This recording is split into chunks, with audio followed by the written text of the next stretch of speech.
ফুলকপির পাতা বাটা প্রথম পাতে পুরো জমে যায় গরম ভাতে। শুধু এই মোটা ডাঁটাটা আমি বাদ দিয়ে দিয়েছি শেষের থেকে। এরপর পুরো বাকি যে পাতা ডাঁটা সমেত পুরোটাই ছোট ছোট করে কেটে নিচ্ছি।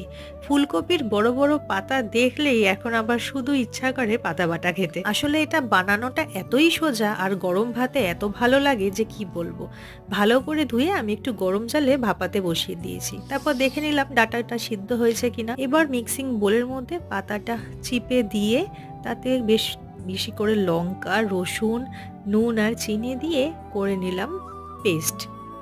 এই যে দেখুন, এরকম একটা পেস্ট তৈরি হয়ে গেছে। এবার কড়াইয়ের মধ্যে একটু তেল গরম করে তাতে শুকনো লঙ্কার কালো জিরে ফোড়ন দিয়ে পাতা বাটাটা দিয়ে বেশ ভালো করে নাড়াচাড়া করে শুকিয়ে নিলাম।